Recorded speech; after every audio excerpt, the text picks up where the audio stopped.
Hello সবাইকে, good morning. আগের ব্লগে তোমাদেরকে দেখিয়েছিলাম যে পেখম সোনার মামাই কিন্তু আমাদের বাড়িতে এসেছিল। মামাইকে কিন্তু পেখম সোনা কিছুতেই বাড়ি যেতে দেয়নি, কিন্তু মামাই আমাদের বাড়িতে ছিল। ঘুম থেকে ওঠা মাত্রই কিন্তু দাদার হাতে ধরিয়ে দিলাম চায়ের কাপ আর বিস্কুট। চাটা দিয়ে সোজা কিন্তু চলে আসলাম রান্নাঘরে। সকালে থেকে কিন্তু আজকে গরম গরম ভাত আর তার সাথে কিন্তু ছিল টমেটো ভাজা। খেতে দাদা অনেক পছন্দ করে, আজকে ডালের সাথে আলু ভাজাই করলাম। কড়াইয়ের এক সাইডে আলু ভাজাটা তুলে রাখতে এক্সট্রা তেলটা নিচের দিকে বেরিয়ে আসে। থেকে কিন্তু দাদা মাংসটা খেতেই বেশি পছন্দ করে, তাই জন্য কিন্তু বাড়িতে আজকে চিকেনই আনা হলো। তার সাথে কিন্তু আজকে লাল শাকও রান্না করতে করতে হঠাৎ করে কান্নার আওয়াজ পেয়ে দৌড়ে এসে মেয়ে আমার ঘুম থেকে উঠে পড়েছে। জানো তো দিনের বেলার দিকে না পেখম সোনা একদমই ঘুমাতে চায় না, কিন্তু কাজ করতে আমাদের অনেকটাই সমস্যা হয়ে যায়। দেখি তোমাদের দাদাভাই রাত্রেবেলা গেম খেলার জন্য সব ভিডিওর জন্য রেডি করছিল। ভ্যালেন্টাইন ডে উপলক্ষে কিন্তু আজকে গেম চ্যালেঞ্জটা রেডি করছিল। কত সুন্দর কিন্তু একটা লাভ বক্স রেডি করেছিল। এটার ভিতরে কিন্তু সারপ্রাইজ গিফট থাকবে, যেটা কিন্তু আমাদের গেম খেলে অনেক কষ্ট করে নিতে হবে। তার সাথে অনেক কিউট কিউট কিন্তু আইফোনও বানিয়েছিল। আগেই জানো তো গাছ থেকে নারকেল পাড়া হয়েছিল, সেখান থেকে একটা নারকেল মা বললো যে আমাদের বাড়ির জন্য দিয়ে দিতে। মামাই যেহেতু এখন বিকেলই বাড়ি চলে যাচ্ছে, তাই জন্য কিন্তু নারকেলটা দিয়ে দিলাম। কালকের মতো কিন্তু আজকেও মেয়ে আমার মামাইয়ের কোল থেকে একদমই নামছিল। মেয়ে তো আমার মামাইকে কিছুতেই বাড়ি যেতে দেবে না, তবে মামাই কিন্তু আজকে কোনো কথাই শুনবে না। সূত্রে কিন্তু তাকে আজ বাড়ি যেতেই হবে। তোমাদেরকে তো আগের ভিডিওতে বলেছিলাম যে আমাদের কিন্তু প্রচন্ড পরিমাণে ঠান্ডা লেগেছিল, তার সাথে কিন্তু প্রচন্ড গলা ব্যথাও ছিল। তাই জন্য একটু নুন জল গরম করে কিন্তু গার্গিল করব। আর জানো তো গার্গিল করলে না গলাটা অনেকটা রিলিফ ফিল করে। সন্ধ্যা যেহেতু হয়ে গেছিল, তাই জন্য কিন্তু সবার জন্য আদা দিয়ে লিকার চা বানিয়েছিলাম। যেহেতু ওর পাপার কাছেই ছিল, চাটা হাতে দেওয়া মাত্রই কিন্তু পেখমকে 10 হাত দূরে নিয়ে চলে আসে। পাপা আমাকে না দিয়ে কি খাচ্ছিল সেটা আবার আমার মেয়ে ড্যাব ড্যাব করে চা খেয়ে ফ্রেশ হয়ে তারপরে কিন্তু চলে আসলাম ভিডিও শুট করার জন্য। ভিডিও শুটটা বেশিরভাগ আমাদের রাতের দিকেই করা। গেম শুরু হওয়ার আগে আমি কিন্তু এখানে একটু প্র্যাকটিস করে নিচ্ছিলাম। সত্যি কথা বলতে গেলে জানো তো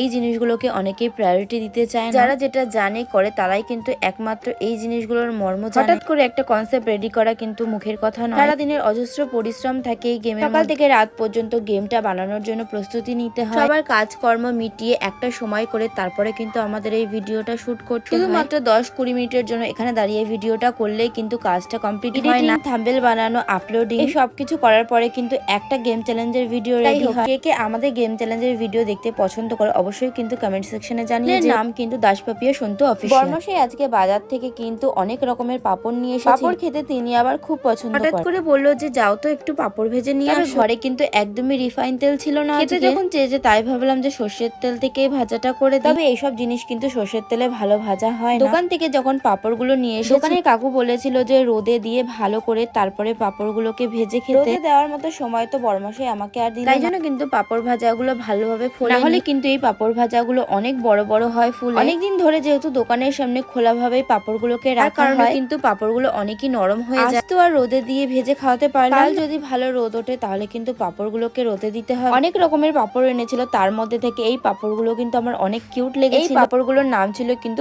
আগের পাপড়ের মতো, কিন্তু এই পাপড়ও ভাজতে গিয়ে একই অবস্থা। আজকে তো আর তোমাদেরকে পাপড়গুলোকে ভালো করে ভেজে দেখাতে পারলাম না। নেক্সট ডে কিন্তু পাপড়গুলোকে রোদে দেখাবো। আচ্ছা তোমরা কি এর মধ্যে থেকে একটা পাপড়ও চিনতে পারছো? বড় যে পাপড়গুলো দেখছো এগুলো কিন্তু ট্রেনে বিক্রি হয়, নাম কিন্তু চাল পাপড়। পাপড়ের প্লেটটা বর্মশাই হাতে তুলে ধরা দেখতে তো অনেক সুন্দর। আমি বললাম প্রশংসা করার আগে একবার তো খেয়ে দেখে নাও কেমন হয়েছে, তারপর না হয় প্রশংসা করো। পাপড় ভাজা যেমনই হোক না, পাপড় ভাজা পেলে আর কোনো কিছুই লাগে। এতটাই ভালো খায় পাপড় ভাজা আমার নিজেও খেলো, আবার জোর করে কিন্তু আমাকেও খাইয়ে দিল। আমি কিন্তু একদমই বর্মশাইয়ের মানে আমি বলতে চাইছি পাপড় ভাজা খেতে কিন্তু আমার একদমই ভালো লাগে। বর্মশাই যেহেতু ভালোবেসে আমাকে খাইয়ে দিয়েছে তাই জন্যই কিন্তু খেলাম। চলো আমরা পাপড় ভাজা খেতে থাকি। আজকের ব্লগটা কিন্তু এই অবধি। নতুন দিনের সাথে নতুন ব্লগের সাথে আবার তোমাদের সাথে হাজির হয়ে যাবো। চলো সবাইকে টাটা।